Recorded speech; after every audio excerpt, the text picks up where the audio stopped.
All right, ladies and gentlemen, this is our first podcast with Sheath Underwear.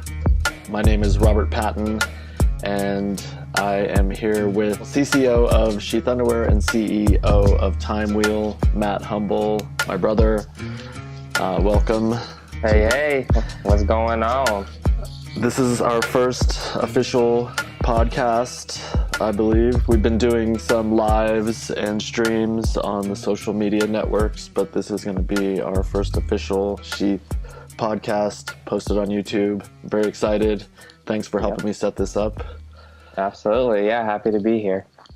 Good. So it is a few days before Christmas, and we're gonna get ready to start a new year. 2019 is gonna be the year of Sheath Underwear and Time Wheel.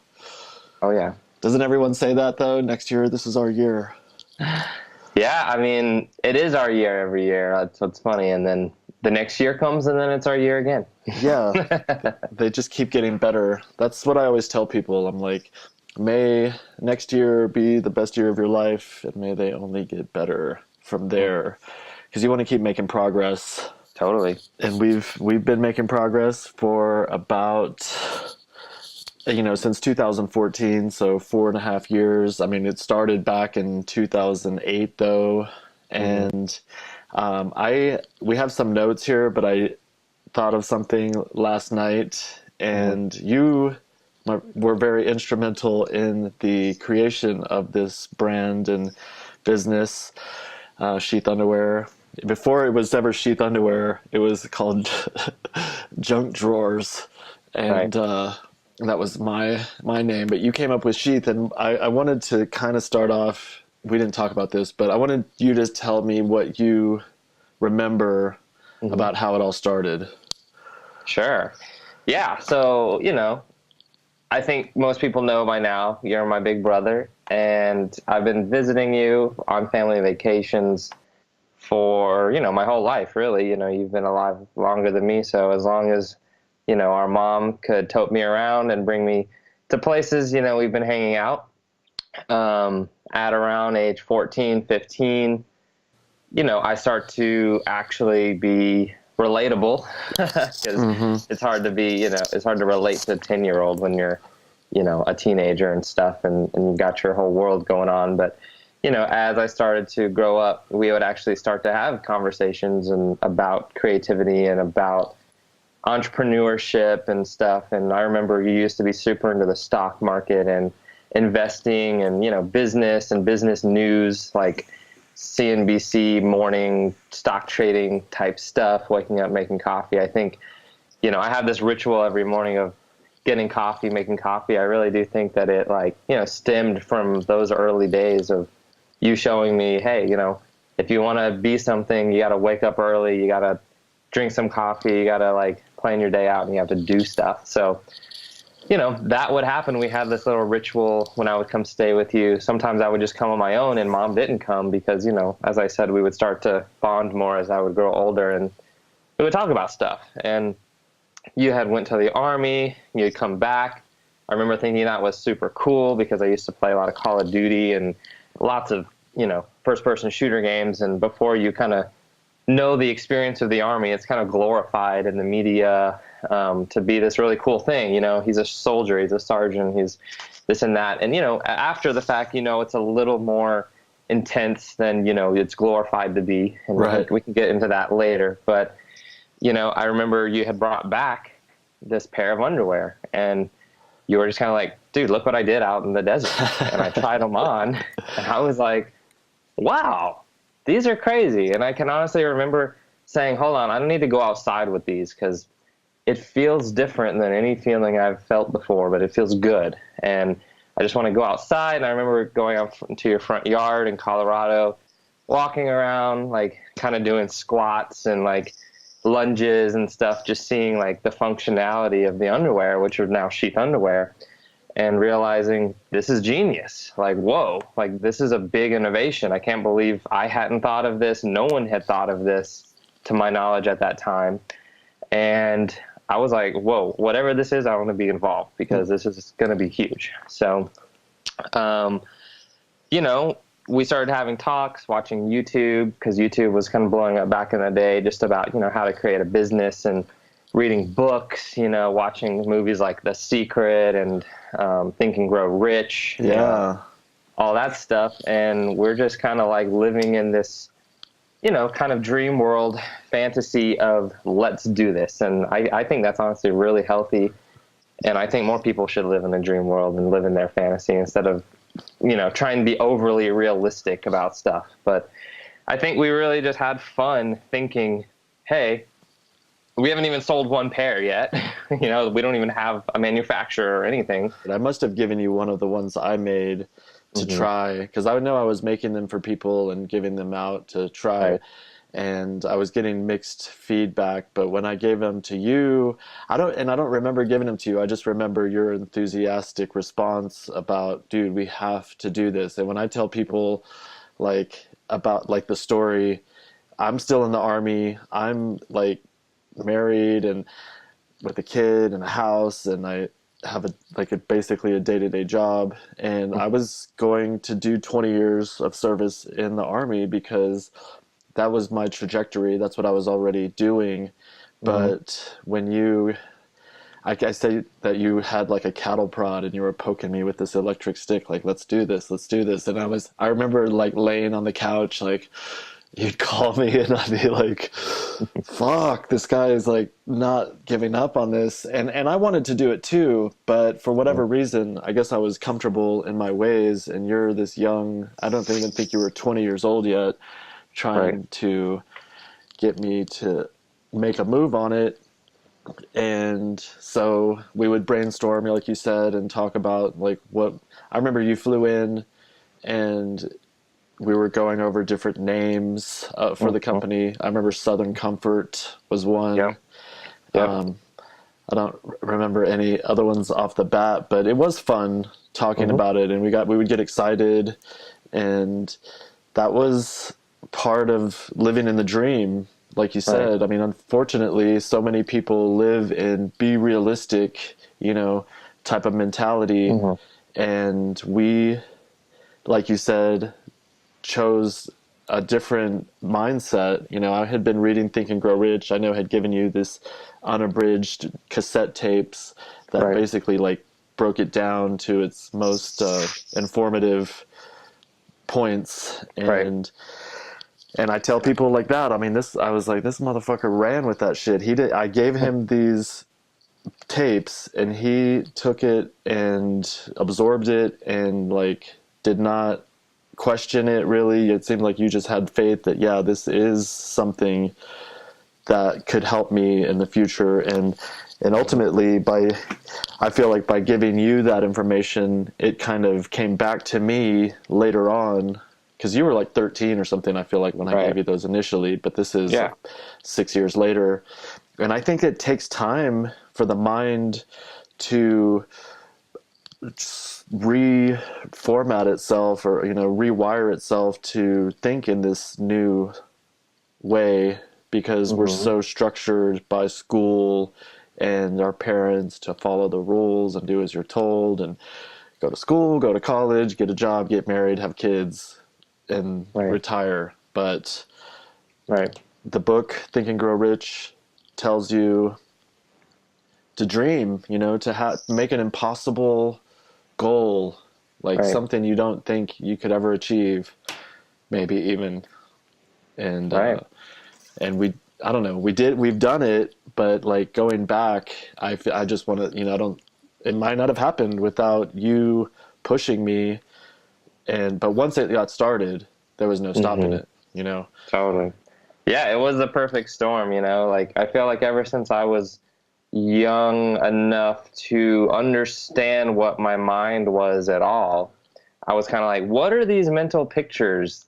Why am I in my head instead of in this world? Like, I want to understand, like what's going on in my head? Like, who am I? That type of thing. And I remember the first book, I think, that got me into that, opening my mind, was called The Enneagram. I saw that on the your Anagram. shelf. Yeah. Yeah. And I probably got that around the same age, 13, whatnot. And, you know, reading that, it's kind of like a self-discovery tool where it's like there's, you know, basic types of personalities, you know, A through D, or even more options than that. And, you know, you read through all of them. That's not me. No, that's not me. That's not me. Oh, that's me. I resonate with this. And learning about who I was, I learned how to use my mind in an interesting way. And then you give me like the graduate version of the Enneagram, which is, okay, now that you know what your mind is, put it to work. That's Think and Grow Rich. And then right after that, it's like The Secret too. The Secret came, and it did. And also What the Bleep Do We Know was another one. Yeah, that was so good. I love These that were movie. all brand new at the time, leading edge documentaries. Like, you know, now they're kind of old and worn, and some people don't even think about them anymore because we're in practically 2019 now, and they're, you know, 20 years old. But Right. I think people should go back and read those and watch those and do that if they're having any type of doubts on their mission and their path in life. But just slowly unfolding and unpacking, what is the mind? How do you make it work? What is life? Why are we here? Obviously, the goal is have fun, have a good life, and have good vibes, help people, be whole and centered in yourself, and good things will happen. And so, you know, always just trying to keep that in mind. I was like, we have to go after this dream. Like, you didn't make these for no reason. You made them because you like it. It was fun. It was something you wanted to do. So let's keep doing that. And that was like the prod, I guess you could say. And also, I wasn't doing anything else.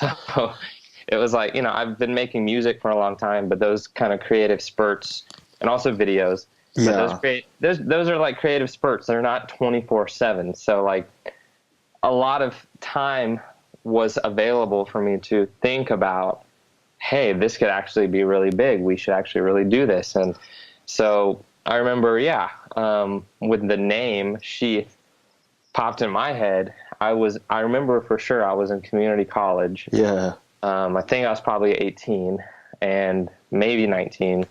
And now I'm 28. So 10 years ago. Right. And we had already had the product. We had already had it, given it to our friends, gotten good feedback, and a bunch of names. You know, there were the junk drawers. There were something about, you said Southern Comfort. Packaged Jewel. I remember Packaged that. Jewels was one. And, you know, you would bring me some of these, and I would just say, you know, it's good. It actually does talk about the functionality, but it just doesn't ring like it's the one.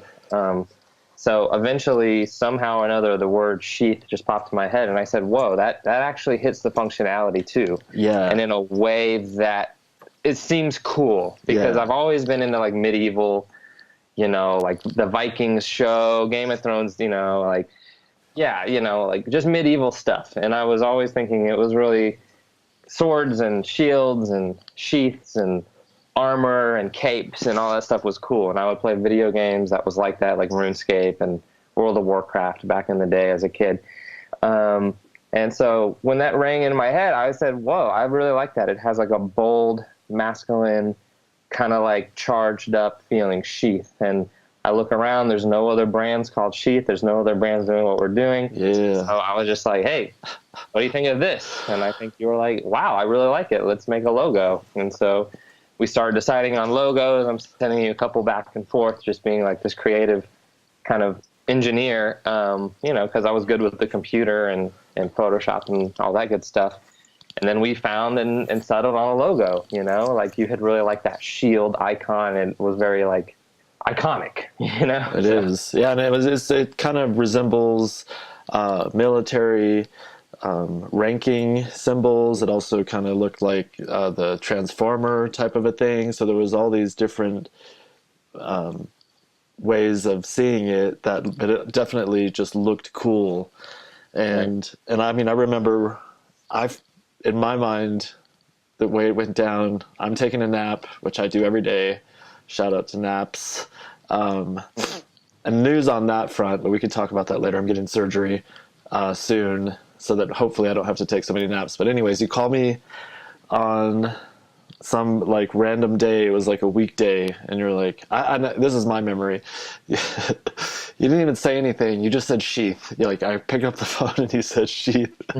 And I sat up in my bed and I was like, yes, that is it. Like it was so perfect that I couldn't, it was like undeniable.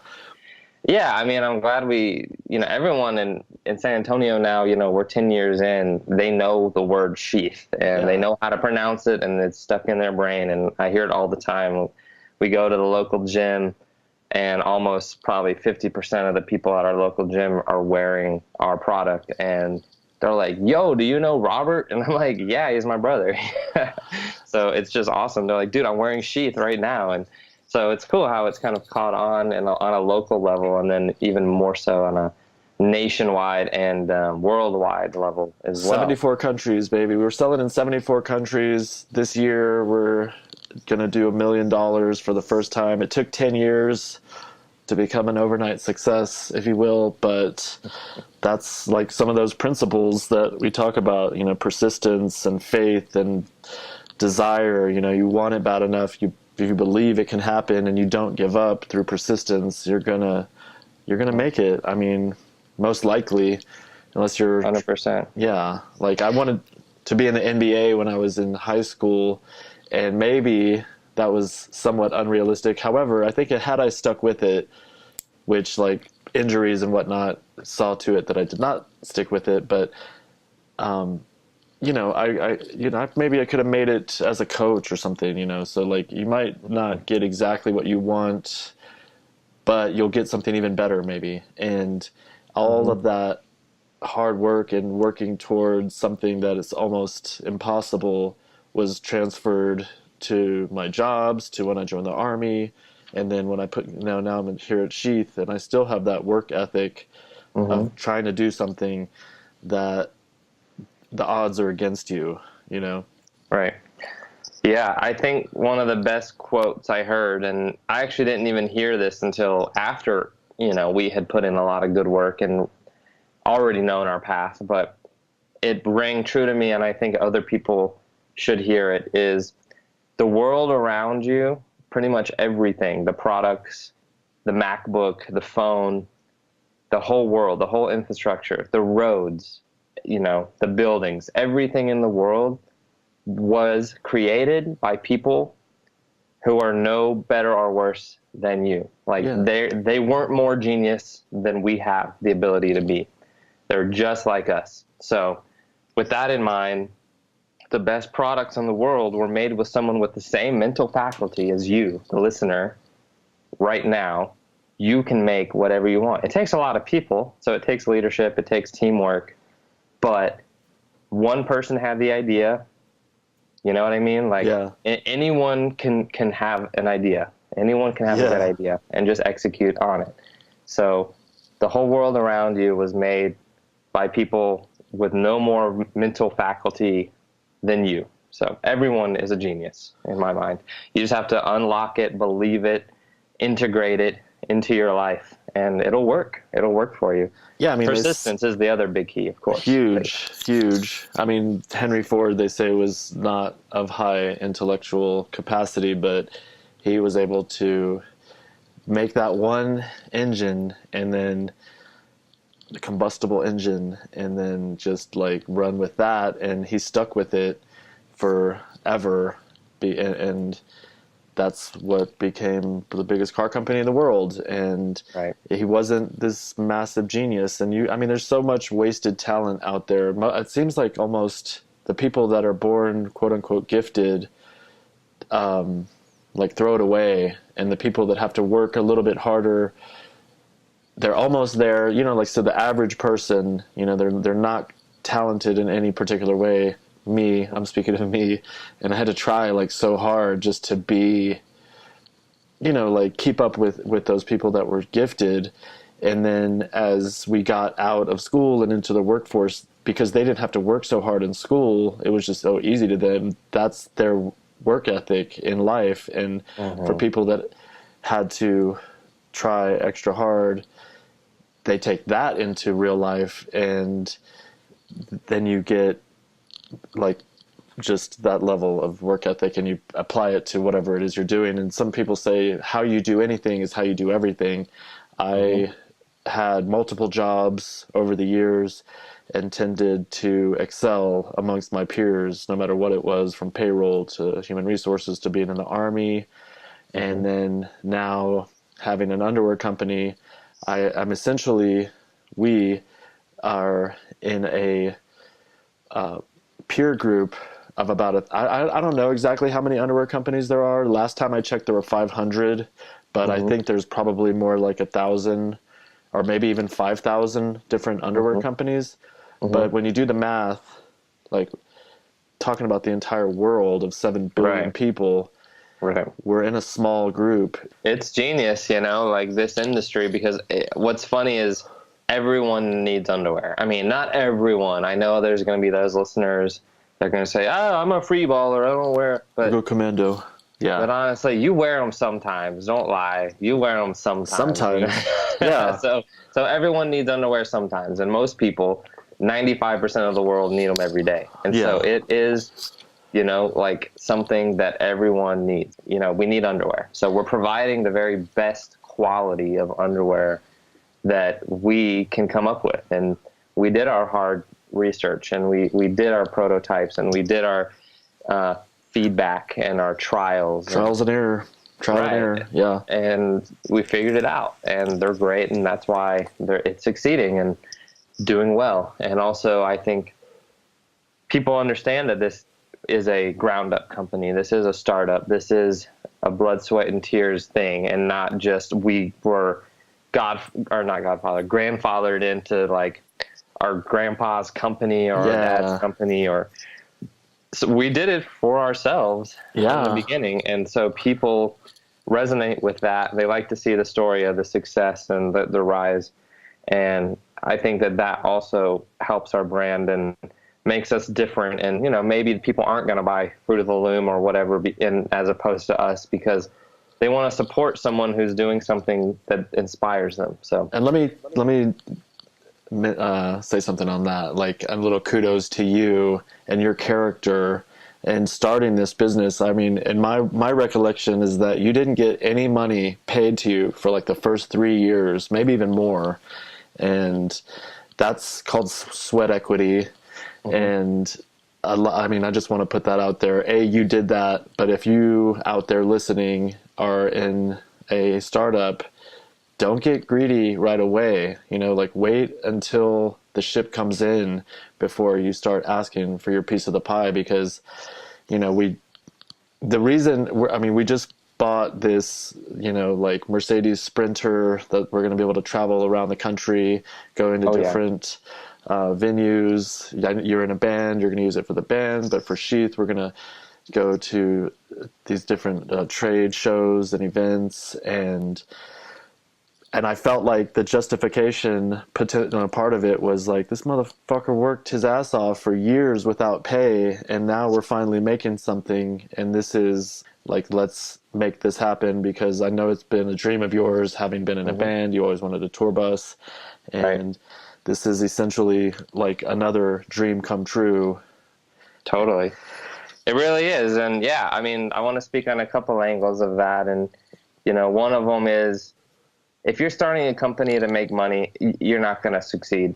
You really have to love it. And if all you love is getting a check, you know what I mean? Like, it's not going to last long. The passion won't stay there. Yeah. So you have to create a company that circles around a lifestyle that you like and that makes you feel good in your life day to day. And so that's, in my mind, is what Sheath is and was and continues to be for me, you know, because I enjoy the lifestyle of entrepreneurship. I enjoy the challenges that come with it and the hurdles you have to jump over, and the times you have to check your ego, and the times you have to be a leader and teach people stuff. And like, that to me is why I'm doing it, not for money. You know what I mean? So it's good for your soul. Always find a business that's going to help you evolve, help you become the best version of you, help you refine yourself. And if you're not feeling that challenge in the company you're working with or however you're getting your money, then it's probably not the ideal job for you.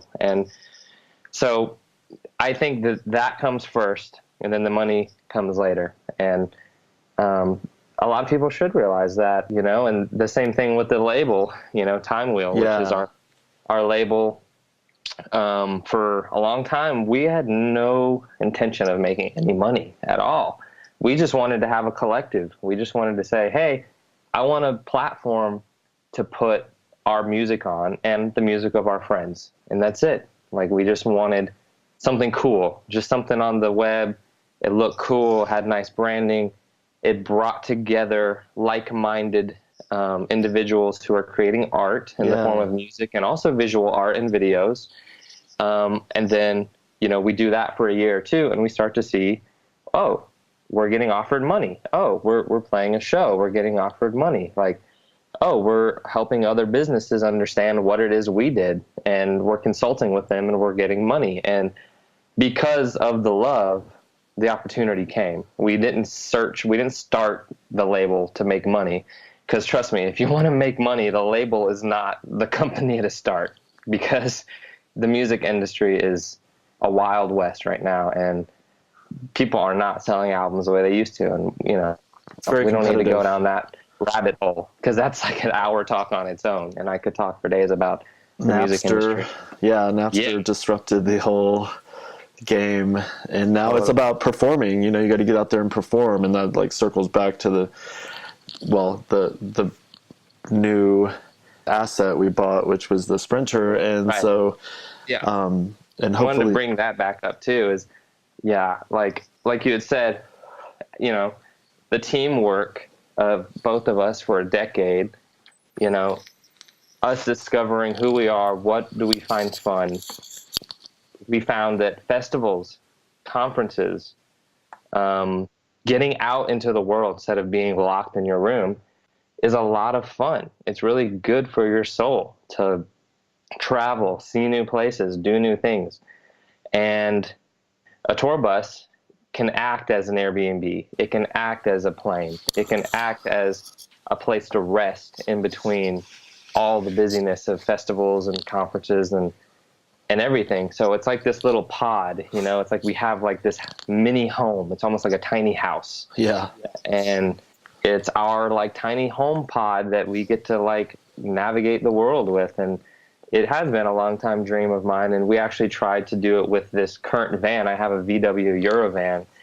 And unfortunately, it hasn't been able to take it out of state. So I still currently own the Eurovan. We might be selling it soon. We might not be, because, I do feel like it is such a classic that it would be cool to hold on to and sell it at auction someday when it's actually worth some good money, refurbish it and whatnot. But at the same time, this Sprinter is all we're going to need. So I'm really excited to take that, to these festivals, to these conferences, to these expos, getting our brand out, doing pop-up shops, and also traveling with the band. And me as a solo producer and video vlogger as well. It's going to offer a lot of quality content, and it's just going to be fun, first and foremost. We want to have fun. That's the real currency of life. It's not money, because I tell you, I don't know how many times I've heard it, the richest people in the world are sometimes the saddest people in the world. They're depressed.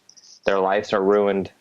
So always respect fun and not just be going after money. Money is a part of life, but it's very interesting. Yeah. I don't know. I just thought of this. You have you've been collecting cars.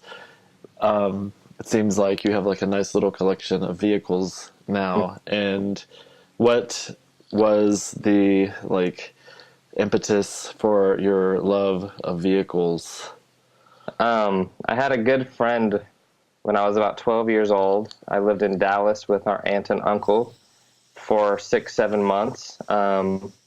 And his name was Austin, and he introduced me to anime and manga, which is Japanese animation, things like, what are the biggest ones? Pokemon, Naruto, all these, there's a bunch. And Yeah. I'm saying the really popular ones so people can understand, because there's a lot I could mention. But essentially, he got me into this book. Actually, he didn't really even get me into it. He just led me into a shop where the book was, and the book was Initial D, and it was a manga.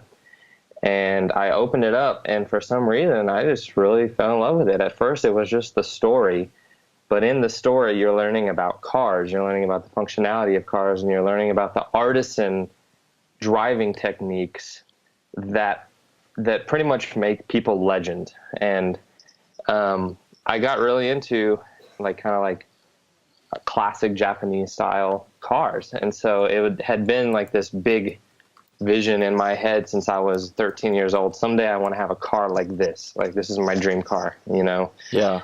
Something that would be in this book, something that they're racing in this book.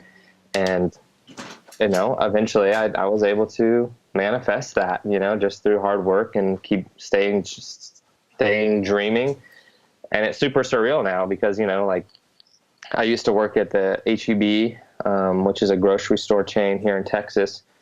And I would see people drive into the parking lot, because I was like a parking lot attendant, in these cars. And I would literally be like, yo, you're living my dream right now. All he did was drive in with a car. You know what I mean?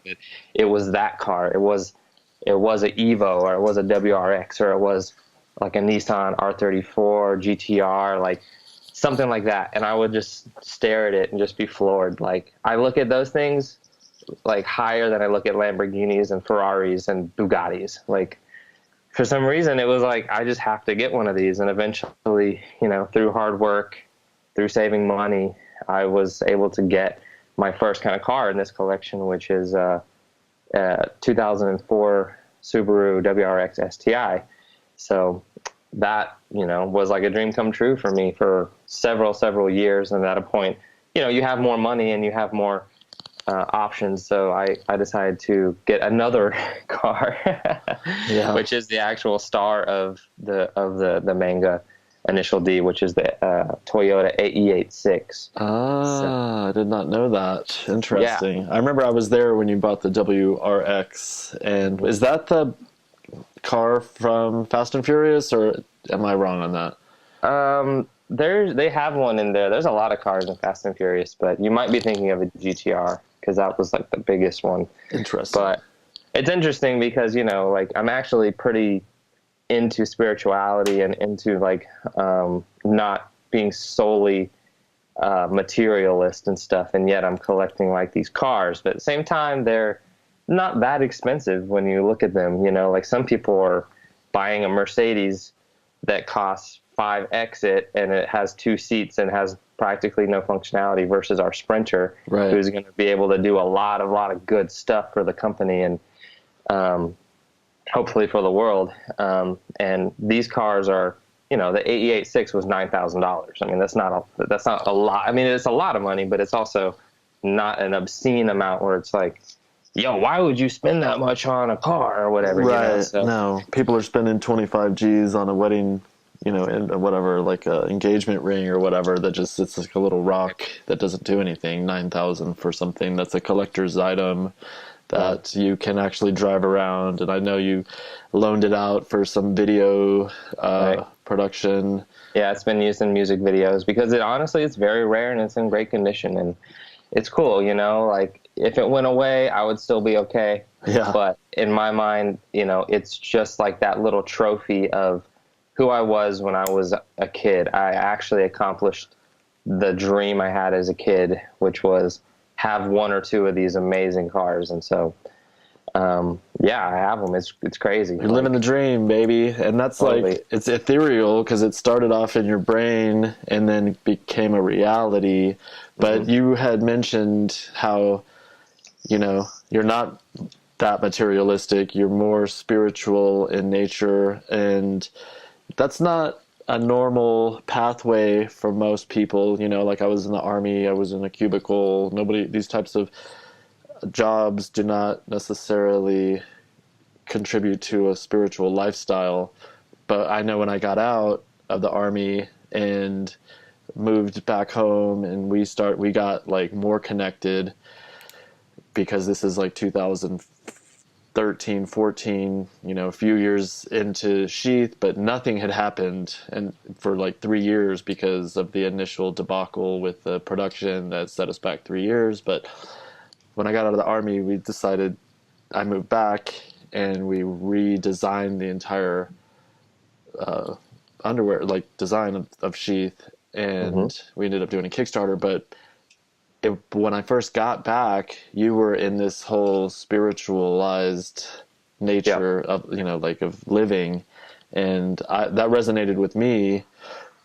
And I know how I kind of got into it. And that was basically through you. I mean, I had already been doing yoga and stuff like that, maybe some practicing meditation, but you were like, neck deep in spirituality. What shifted you into that type of mindset or lifestyle? Yeah, honestly, it was entheogenic compounds, which to people that are new to that, psychedelics. Yeah. People are familiar with things like LSD, mushrooms, cannabis, DMT, ayahuasca now. Right. Pretty commonplace, but back in the day, it was very underground. Even 10 years ago, I mean, cannabis wasn't. I mean, right. but all the others are like pretty rare if you hear about them, especially if you're hearing about them and they're actually doing positive things for people instead of like, oh, he just tripped out and had a weird night. You know, a bad trip or something. Yeah. Right. So, as being a musician, I was around people who were enjoying, cannabis on a recreational basis, listening to music with it. And I was always kind of like putting it off. I didn't want to do it because I thought they were wasting their time. They were like kind of like just stupefying, wasn't really doing anything for them. So I wasn't until I was probably 18 or 19 before I ever even tried cannabis. And all I had tried before that was drinking a beer a couple times, So I was kind of like sheltered, by myself. It wasn't due to any like crazy, like strict parenting or anything. It was just like, I just wasn't really into it. Right. So my mind was very like kind of very overly sober, almost to its detriment, because I was suffering with bouts of depression growing up. Just trying to understand who I was and what's going on and feeling heartbreak and heartache and, that type of thing. So eventually, you find yourself in a place where it's like, I'm just going to try this shit because why not? Why not? Yeah, I'm why alive. not? Who cares? So, right. So I tried smoking a little bit of cannabis, listening to music with my friends and having a spiritual experience, like actually like seeing vivid dreams in my head that I had never, I had never known there was a theater in your head, Right. So, the thing is it first led me into this spiritual relationship with music. And that lasted like 6 months or a year, where it would be like, hey, you don't do it every day. You only do it at night, like it was very ritualized and sacred. And then eventually, you learn about, oh, there are other things that do this too. And the thing that found me was magic mushrooms. Yeah. And, I tried a little bit of magic mushrooms once, twice, and didn't really get a whole lot out of it. I wasn't disappointed with the experience, but I wasn't like floored by it either. But I actually wanted to feel them, and I wanted to feel what people were talking about. So one time, me and some of my friends from the band and the music stuff decided, hey, let's eat a lot of these things. Let's just find out what happens when you eat a lot of them. So we ate a lot of them, and that day was like a rebirth. Yeah. We went out to the woods. Still had really good music on because we're music heads and we just always kind of curating our experiences around music.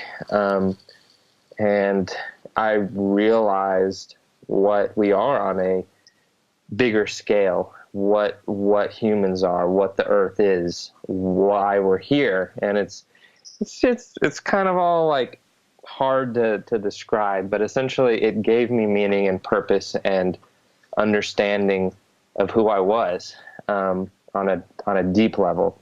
And so I go home and I'm like, hey, what happened to me, right? Because I did not expect I was going to get a healing out of this. I thought music was going to sound good, Yeah. So yeah, I had a healing, and for days and weeks, even after that experience, I was open. Like the mushrooms were far out of my system, and still I was just very grounded in who I am, where I'm going, and listening to my intuition on a clear level. And it sent me down this kind of path of research. And through my research, I come into all these different modalities and techniques, like yoga, like meditation, like, you know, you were more of the Qi Gong type of practitioner. Practitioner. So you brought that one in. And I realized, you know, wow, like you can get to this centered state without a psychedelic experience as well. And right. So me just trying to maintain this level of awareness of, you know, feeling good and being inspired, you know, I try all these different things and really fell in love with the yoga where you're activating Kundalini, you know. So definitely went down that path for several years. I got certified as a Kundalini Yoga instructor. Yeah. I don't really pursue it as a career, but it is just like a technique I use really every day to, you know, keep my mind sharp and, you know, trying to stay connected to that source that I found that day. And, you know, you essentially it doesn't stay forever. You can totally fall back into being almost asleep, as I would call it. And being asleep isn't bad, you know, as long as you're still being a good effect on the world. You can be asleep and be fine and live a completely like great life. But to be open is hard, and it's tough, and sometimes it hurts, and at other times it's fucking ecstatic and amazing. So, you know, it's a balance. And then I really found Buddhism, and I'm not like a practicing Buddhist. I don't really go to temple or read Buddhist text every day or anything like that. I don't have a shaven head or anything, but I did really respect the middle path and essentially just balance in life and work and relationships. And, you know, that's what everything is it's relationships. It's relationship to yourself, relationship to others, relationship to the earth, and just looking at the energy and sending that energy in a good way. And if it's not good, you transmute it to be good. You have to be like a farmer, you know, it's like you got to turn the rain into carrots. I had a weird realization some time back and more recently, and it pertains to Buddhism and that staying on an even plane, not getting too high, not getting too low. And it's weird because it reminds me that is probably the way to live, because it seems like for me, every time I get too high, if not on like drugs, but like I get super excited about something and like I have a great day and I let it overtake me and I get like this sense of euphoria, and but for whatever reason, the universe is just like, oh yeah, let me knock you down a notch.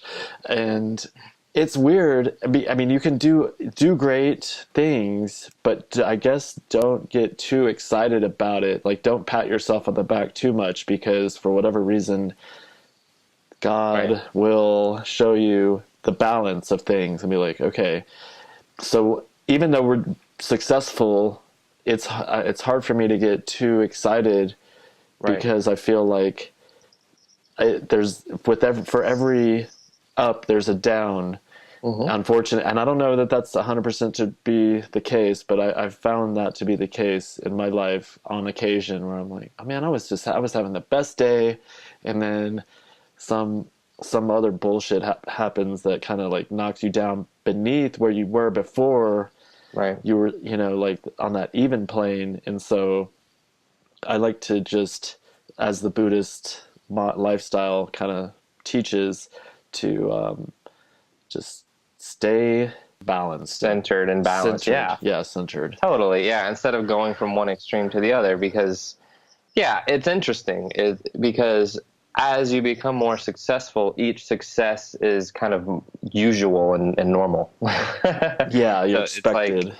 it's funny how success becomes normality, and then we don't even feel like a next level excitement about like a massive success. Sometimes it is like, great job, like we want everyone to know, great job, like this is great, but it might not be that crazy where your heart is rushing and pounding and you have to scream and oh yeah, you know, and Yeah. because you know that happens when you win a soccer game when you're 3 years old, and then you know it happens the first couple business successes that you have, but then eventually it's kind of like, whoa, this is kind of normal now. Like now I've found the groove. I found the Yeah. groove of how to succeed and how to move forward. And it's not a bad thing, you know, like, but it is good though to always meditate, I would say, on your successes and on the good things you're doing, and remember those so that you can have a good self-esteem Yeah. and, you know, a good self-image and stuff. Confidence. So, Yeah, it's definitely built my confidence over the years. I feel like I was this shy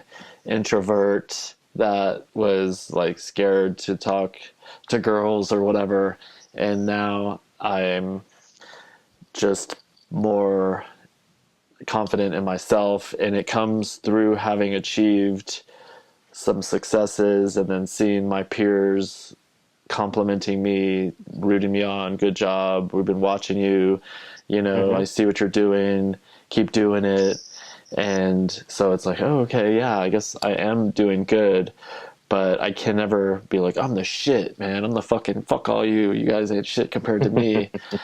you always want to like, you know, be grounded and down to earth at the same Grounded. time so that you can stay in a good relationship with people who haven't accomplished as much, because that's not the value of who they are. We're all fucking miracles walking and geniuses, and it's just like we've had more time to figure it out. So like the best thing you can do is stay relatable, stay grounded, you know, show them a little something that'll help them get on their path, because you can't teach this stuff, you have to practice it. We are all miracles walking. That's pretty Totally. profound. I mean, I don't know if you just kind of came up with that off the top, but if not, if you did, you should make that into a meme, because I think that's profound and positive and true. I know Gary Vee talks about, you know, we're all just like, we beat the odds of 100 trillion to 1 or something of the different sperm cells that made it. You're the one that made it. And you're alive, and that by itself is a miracle. And yeah, this is it, you know, that's what psychedelics have shown me, and other practices like Kundalini and yoga and meditation has shown me that, and it's not like I'm always 110% attached to it, but for the most part, I stay in the awareness of this is it. There's nowhere to go, you know, because so many people are putting like feeling good into the future. They're like, I'll finally feel good when my company does this. I'll finally feel good. But you're never going to get there. And when you do, there's going to be somewhere else to go. So unless you find happiness right here, right now, you're not going to. So that is kind of, you know, that's the balance. That's Buddhism. That's yoga. That's all the of way, it. the way. That's the way. That's the Tao. The Tao, yeah. And all of them are reaching towards the same thing, you know, or emitting from the same place. So it's cool. It's good, and I'm very thankful. Yeah. I'm grateful for these understandings, and that I've been, around the right people, including you, to help guide me to happiness, you know. So likewise, brother. Yeah, and it was funny. Yesterday or the day before, I was hanging out with my girlfriend, and I was like, let's do this Qi Gong, like you were just saying, that like that's my jam, and that's what I do, Qi Gong. 7 minutes of magic. I've done it with you. And she's like, it seems like something rich people do. And I started laughing because, you know, and like I'm meditating, and she has like a 9 to 5. And so I'm like, I meditated for 10 days. And again, I mean, maybe that is something that quote unquote rich people do, but maybe there's a reason they're rich, and because they're doing stuff like this to stay centered and to get balance and peace and harmony within and block negative energy from coming in. And maybe it's like woo-woo magic, you're blocking negative energy. Well, I mean, the Chinese have been practicing this for thousands of years, like thousands of years. So there must be something to it. And I get a profound benefit in my state of being from practicing meditation and Qi Gong, yoga. But Totally. so Same. if the rich people are doing it, like, hey, maybe there's a reason, and you should act in accordance with that. I don't know, like, do what they're doing. That's what Think and Grow Rich talks about, when it's, like, what makes these people different from the average Joe, Right. and breaking all those characteristics down and putting them in a book so that you can read about it and maybe try to mimic those activities so that you can kind of set yourself apart from the masses as well. So Totally. Yeah. I mean, they are tried and true. I'd say if it's in your path to try them out, if it sounds interesting to you, by all means, try it out. See if there's benefits, because some people, they found their benefit. It could be, like working out. It could be being like a bodybuilder. It could be going on 17-mile runs or swimming across a channel, or, all that stuff. And honestly, it's probably hitting the same points. it does. It does. So it's just, what finds you, how does it help, and whatnot. And Taking definitely the time to do it. Like, so many people are caught up in the rush of life. There's no time to sit still for 10 minutes. There's no time. I mean, like 10 minutes, like 5 minutes. Take 1 minute and check in to your center and see where you're at.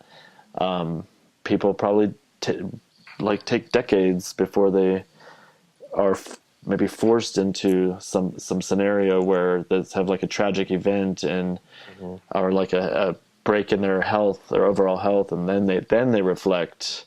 But rather than waiting until something bad happens, go ahead and do it like as a daily practice. And I think that is a great key to health and wellness.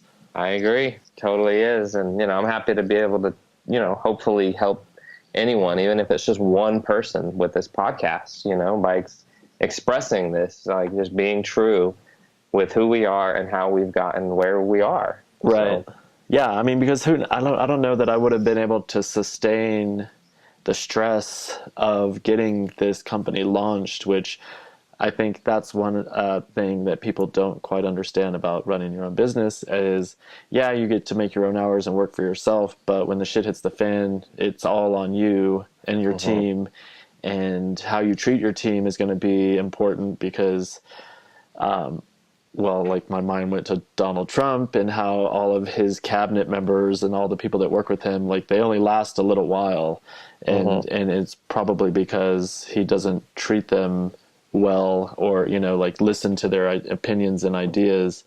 But so fortunately for us and our team, I'm a pretty open listener to and like a team player. I'm not like this dictator at the top of the ivory tower barking orders.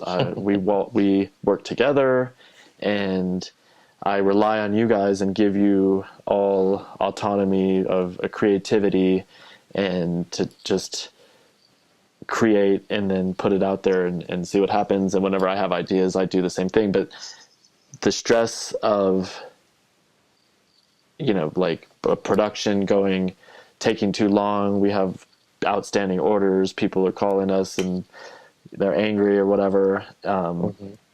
It's being able to deal with that stress over a long period of time that has enabled us to get to where we are, because it's not easy, but at the same time, you're going to have the stress either way. I mean, like if we just had a regular 9-to-5 job, that comes with stress, and the stress of knowing that you didn't go for your dreams per se. So it's like, choose your poison, but I would rather choose this path of our own individual creations and moving of our, from our own heart and Yeah. Right. creating And our yeah, own path. right. And being able to know the proper and healthy ways to deal with stress, you know? Yeah, exactly. So Not that's drinking what a and lot of people smoking don't. all Right. day. Well, I was going to suggest we move into the topic of CBD because I find it very interesting lately. Talk to me about it. Yeah. Well, people have heard of CBD. It's helping people with seizures. It's helping people that have like Multiple untreatable conditions. sclerosis, I think. A lot of different, Right. issues. It's kind of like a miracle substance. And it's part of the cannabis plant. I'm sure it's in other plants as well. So what I find interesting about CBD, though, is how it's able to relieve anxiety, relieve stress, and aid the body if it needs like kind of medical attention for a sickness of some sort. It is honestly like, it's blowing my mind how much it works because, most people think of cannabis, they think of THC, they think of, getting high, smoking weed, getting trippy, feeling like crazy lit. And that is why you're not depressed. Because you're feeling crazy lit, and it's hard to feel sad if you're crazy lit. Right. And I think, there's a lot of people out there that love cannabis, just as much as any other enthusiast. And it might actually be doing some of those things that are hindering your productivity because, when you're crazy lit, everything's awesome just the way it is. Maybe you don't have as much ambition to, move forward and do something. But I think a lot of people, myself included, and some people that I'm friends with too, they do like the ritual. They do like the taste of cannabis. Yeah. They do like blowing the O. Yeah. But they could do without being too crazy lit, at least for, the first part of the day, through the afternoon. So once I went into the head shop over here, which is, where they sell pipes and blunts and, wraps and papers and that type of thing, they actually had cannabis in there. And I was literally like, what is this? This is weed. It looks just like weed. And they're like, oh yeah, 19% CBD, 0% THC. And I was like, that is interesting. I want to try it. So instead of kind of like buying the the little jar, I bought a pre-roll with it and brought it home, smoked it the way, you would smoke normal joint. And I felt great. And I was literally like, whoa, like the CBD is really doing some great anti-anxiety things, muscle, like it relaxes your muscles. So, because, the work that we do, it does kind of, sometimes your muscles will get tensed up. You'll be at the computer for hours, you'll have neck pain or back pain, that type of thing. And it is nice relief. And I'm so glad that the world's coming around to decriminalizing this pretty like benign plant. Because it does have amazing benefits for people that are sick, whether it's THC or CBD or both combined. But I just wanted to bring it to people's attention because it's like this like thing I'm going through right now. We're saying, whoa, CBD is underrated. People should honestly, even if you don't need it for a medical condition, you should try it for recreation to kind of replace a little bit of that THC. See if you're getting some benefits from that you were getting from THC, but without some of the hindrances of lack of motivation, lack of ambition. Because, while that doesn't affect you and me a lot, I've certainly seen it in other people where they smoke a lot and maybe don't do very much. Because everything is awesome when they're lit. Yeah. I literally went to head shops here. I mean, weed is legal here, but for whatever reason, there's nothing with just CBD unless it's like a tincture or whatever, and then you don't get that ritual of smoking. And Right. it's odd. I mean, it really, and I was talking to these dispensary employees yesterday and I was telling them about and showing them the picture you sent me, and I was just like, he's saying that this weed does not have any THC, but it has like CBD, and they're showing me, well, this weed we have here has 17% THC and like 8% CBD, and that was like the best that they could do. I was Right. just like, I mean, and that, so I didn't get any. I was just, but I I bought like a little vape pen, and the vape pen, the closest they could get it down was 10%. I was like, yeah, like 10% THC and 90% CBD. So it's like mostly CBD, but there's Right. nothing, just only CBD. And Interesting. it is, Well, I'm sure it's because of the demand for tea. yes. Well, and also, but I have I was going a couple years ago. I would go to the dispensary, and they did have like high CBD weed, and it was just like mostly CBD. And there's a company called Charlotte's Web. Right. Apparently, that's their gig. They do they grow these plants that are just essentially just CBD. But I think that it's very hard to get. And I'm like, how is he getting it in Texas? I don't know, but It's because it's illegal, so this is the one way they can even get the weed at all into these shops. And right.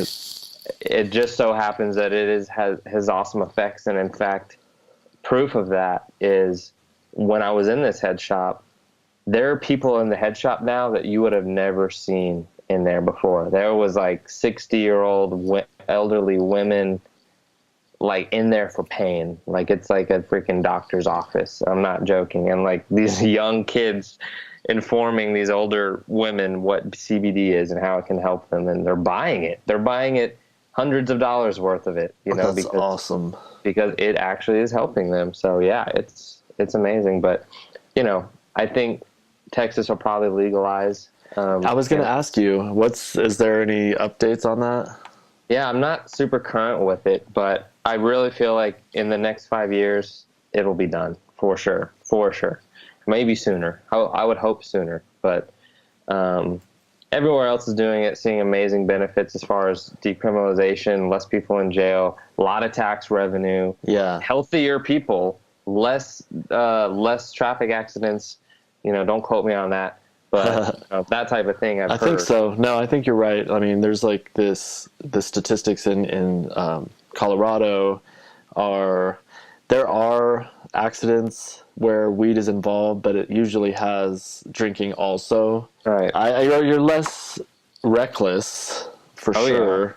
Yeah. Especially once you understand it, and once your brain isn't like aversion to THC anymore, you totally are more safe of a driver than sober drivers, I would honestly say. So, I don't know. I mean, I think a lot of people crash sober. I think a lot of people crash on alcohol. I don't think a lot of people crash on cannabis, but that's just my experience. Who knows what the reality is, you know? Like, I don't think we could ever actually prove it scientifically, but very interesting topic. But honestly, CBD has no, motor function, like a disability. Yeah. Detriment. Like you're totally good, but you're like sit back in the seat, you're relaxed. There's like a muscle relaxing, anti-anxiety type thing going on. And I don't know, it's cool. People should try it. So if you guys haven't tried a CBD joint, I would recommend it. You might enjoy it more than you think. And I can see a lot of people saying like, what? Like I thought you only smoke weed for THC. And I was like that too until I tried this, and I was like, oh wow, like weed is there's a whole different angle and world of it.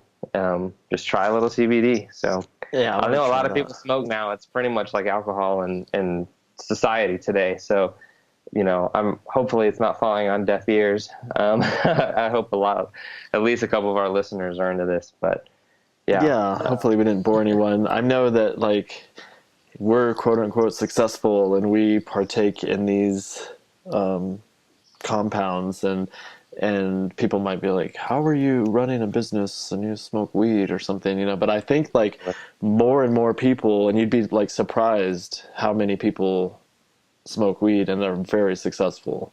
Mm-hmm. Joe Rogan is a perfect example. Shout out to the podcast king. Yes, sir. We reached back out to him recently through a good friend. It's a girl that I know, and she wrote him a nice email trying to be like, like success or failure. When I went to his show and I threw the underwear on the stage, he said, this is either the stupidest idea I've ever heard of or a $1 billion idea. Right. And the latter is proving to be true. So it's definitely not a stupid idea. Yeah. One day, God willing, I will be on that podcast. Hey, yeah, let's Hey, make it happen. yeah, and so we're not going to stop. We're going to keep pushing forward into the great unknown, but we have a vision, and 10 million is the goal for 2019. We're going to put all of our troops, to work and work together and get really close. I mean, it's almost like that's like one of those almost impossible goals, because we would have to do 10 times as much revenue as we did this year. But I think it's definitely possible. There's a lot of the chips are in place, and anyone out there listening, please do share our podcast, share our social media, follow us. If you're a fan, tell your friends, tell them to tell their friends, because we couldn't do it without you. Our supporters have helped us reach our goals this year and in the past, and hopefully well into the distant future. We're going to keep breaking records and showing people that dreams can come true. And if we can do it, these fairly average individuals, not like with genius level IQ, at least on paper, or physical prowess, we're just kind of whatever type of people. And if we can do it, you can do it. And like what goes around comes around. So show us love and pay it forward. It comes back to you. I believe in karma and stuff. So we try to help the little man, small businesses when we come across them, and hopefully you do the same. But check out Time Wheel, definitely timewheel.net, Time Wheel on all the social media platforms. Lots of good content. Obviously, check out sheathunderwear.com. I don't know when this is going to be aired, but by that time it does, our discount for Christmas will probably be over. But sign up to our email subscription list at the bottom of sheathunderwear.com, and you can get some really good deals. Totally. Yeah. Thanks for having me on. It's been a great conversation. I hope it, reaches some people and inspires them and helps them discover their path. And yeah, I'm happy to have found ours and, continue to find it and, keep this ball rolling. For sure. So real quick, when it's going to go out on YouTube, is that pretty much, are we going to share it to social media also? Yeah, so keep an eye on the Facebook, Instagram, Twitter for this podcast and more to come. We're going to do them as often as we can have guests on. And if you're interested in having your story appear on the podcast, shoot us a DM, shoot us an email, and we'll review it and let you know if we can make it happen. And we'll be doing events all year in person. So come see us. Stay tuned to our social media to find out where we're going to be. We're going to be shooting vlogs, so if you want to be in a vlog, come say what up. So next week, we're going to have UFC fighter Kyle the Monster Nelson, talking to him about his role in SHEATH, his newfound debut, whatever, into the UFC. He's just signed a 4-fight contract.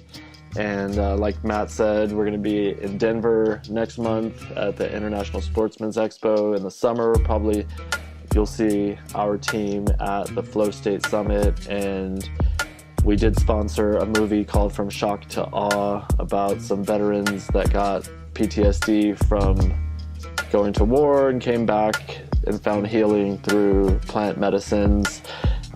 You just Google it, From Shock to Awe, and show some love to that. We're sponsors of that, and aligned ourselves with the creators of that.